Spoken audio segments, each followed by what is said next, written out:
मेरे अजीज साथियों, आज मैं आपसे गुफ्तगू एक बहुत अहम मौजू पर करना चाहता हूँ।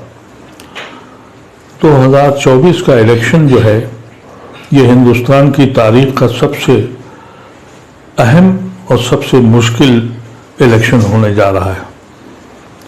1952 के इलेक्शन के बाद मैं समझता हूँ ये 24 का इलेक्शन है जो इस हिंदुस्तान की तारीख लिखेगा।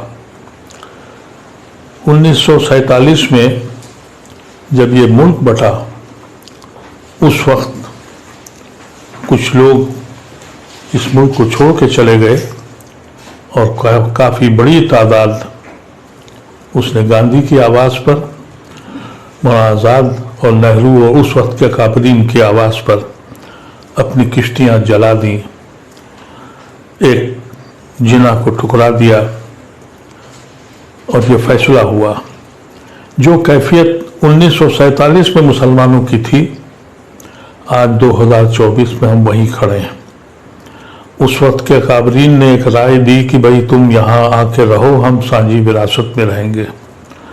सन 52 का जो पहला इलेक्शन हुआ, नेहरू ने रेफरेंडम लिया कि इस मुल्क में सेकुलर हुकूमत रहेगी या हिंदू स्टेट बनेगी। उस वक्त की आवाम ने यह फैसला किया और हिंदुस्तान के मुसलमानों को भी मसर्रत हुई कि उनका फैसला सही था। हम मुसलमानों ने चांद और सितारों की तमन्ना नहीं की थी, हमने सिर्फ यही चाहा था कि हम इज्जत के साथ अपने भाइयों के साथ रहें। पिछले 10 साल से जो कुछ हो रहा है, उससे इस मुल्क का किसान हो, मजदूर हो और कारीगर हो, हर तबका फिक्रमंद और परेशान है। और बिलखुसूस मुसलमानों के लिए अब फैसला करना है कि उनकी ज़िंदगी कैसे गुजरेगी।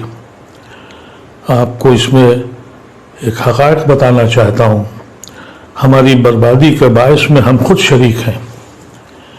अगर आप हिंदुस्तान के तज्जिया करिए तो 84 पार्लियामेंट्री सीटें ऐसी हैं जहां मुसलमान जिता सकता है या हरा सकता है। उसमें से 72 सीटें बीजेपी के पास हैं। 80% स्ट्राइक रेट बीजेपी का मुस्लिम कॉन्स्टिट्यूंसीज में है। किसको इल्ज़ाम दें? कभी सोचा है आपने? उसके बाद दूसरी स्ट्राइक रेट बीजेपी की उन स्टेट सीटों पर है जो रिजर्व सीटें हैं।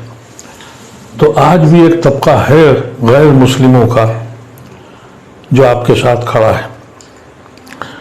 ये जो गठबंधन हुआ, उसकी वजह से हमारे पास सिर्फ 2 ऑप्शन रह गए।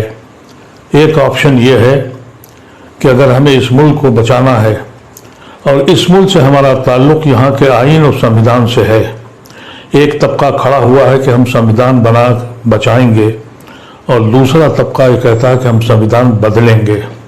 इसमें हमारा क्या रोल है, इसको सोचने की ज़रूरत है। आजकल तरह तरीके की चीज़ें आ रही हैं।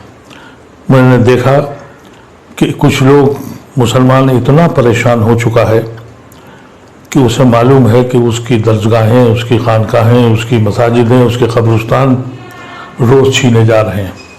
यहाँ तक कि कोर्ट अब ये भी कह रहा है कि आप मदरसा बंद कर दीजिए।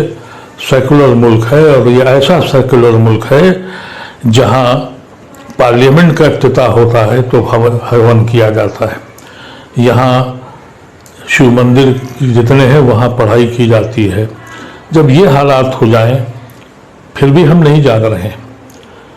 मैं आपसे गुजारिश करता हूँ कि अगर आप इस वक्त भी बहक गए, क्योंकि बहकने वाले लोग हैं, अभी बहुत से वाया मीडिया पॉलिटिकल पार्टीज ने निकाले हैं, उनकी सहयोगियों के साथ जुड़ने जा रहे हैं। कहते हैं कि ये फला फला सहयोगी जो है उसके साथ हम जा रहे हैं, यानी मुस्लिम वोट को बांटने जा रहे हैं। ये बात कब आपकी समझ में आएगी कि वो इलाके जहां आप जिता सकते हैं और हरा सकते हैं। और 4 जून को इस मुल्क का फैसला होगा और आपके मुस्तकबिल का फैसला होगा। मैं आपसे मुतब्बराना ख्वाहिश करता हूँ, सोचना शुरू कीजिए। कभी सोचिए आप कि हम गुनहगार हैं या नहीं हैं, हम कहाँ खड़े हैं। कभी हम इनके भाइयों की हैसियत से हिंदुस्तान में रहते थे, आज उसी दर पे गुनहगारों की तरह बैठे हैं। सुबह और शाम हमको ये बताना पड़ता है कि हम देशभक्त हैं, देशद्रोही नहीं हैं। इतना सब होने के बाद भी मुसलमान सोच नहीं पा रहा है। और कुछ लोग हैं जो कहते हैं कि हम पासमर्दा हैं और फलाना अशराफ है। जाके देखिए उन अशराफ की कोठियों को और उनकी हवेलियों को, जो जिन खंडरात में अब कबूतर के बसेरे हो रहे हैं।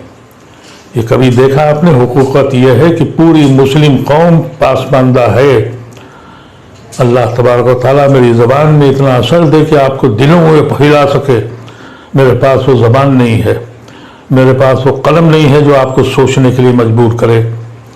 अगर आपने इस बार भी यही किया, अगर आप 5 सीटें भी कम, वोट भी कम कर सकते हैं, तो यकीन कीजिए कि आप मिल्लत पर और हिंदुस्तान पर एहसान करने जा रहे हैं। हमारा ताल्लुक इस मुल्क में हिंदुस्तान से सिर्फ आइन के साथ है। अगर आइन छीन गया, और जो छीना जा रहा है और एलानिया कहा जा रहा है, फिर भी समझ में नहीं आ रहा है। फिर भी कुछ लोग कहते ये हैं कि फलाने का वोट है, फलाने का वोट है। इस वक्त हमारे पास सिर्फ 2 ही ऑप्शन है।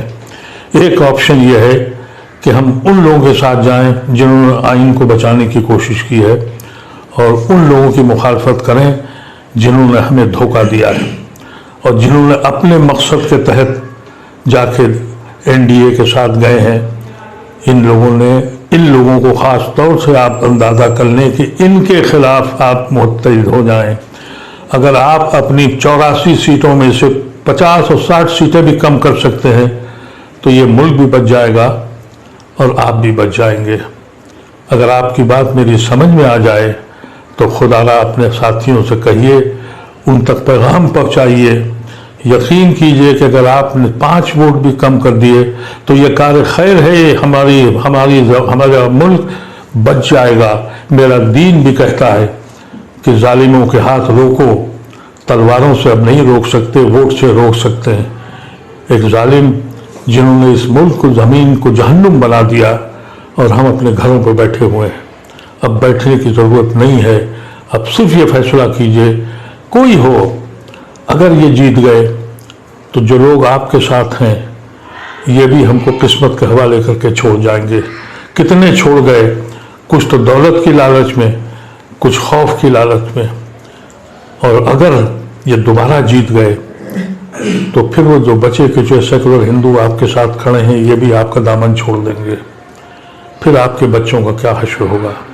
और अगर आप जीत गए, इनको रोक लिया आपने, तो आपका वक़ार बुलंद हो जाएगा।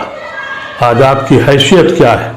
कोई पॉलिटिकल पार्टी आपको घास नहीं डालती, आपको बुलाती नहीं है। यहाँ तक कि जो मुस्लिम कॉन्स्टिट्यूंसीज हैं वहाँ पर भी गैर मुस्लिमों को देती है और मजबूर है उनको जिताने के लिए।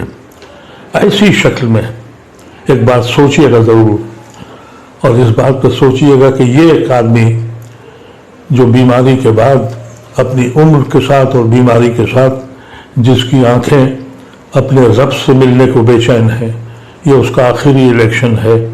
मैं इलेक्शन का कैंडिडेट नहीं हूँ, लेकिन अपनी मिल्लत की तरफ देखता हूँ तो दूर तक कोई दिखाई नहीं पड़ता। सारे इख्तलाफात छोड़ दीजिए, सारी जमातें छोड़ दीजिए, अशराफ और पासमानदा छोड़ दीजिए। सिर्फ एक फैसला कीजिए कि इस मुल्क के कानून को, इस मुल्क के आइन को बचा लीजिए। हमारे बुजुर्गों ने इसी आइन की रोशनी में हमने अपने मुल्क को, एक मुस्लिम मुल्क को छोड़ दिया था। इतना सोचना ज़रूरी है।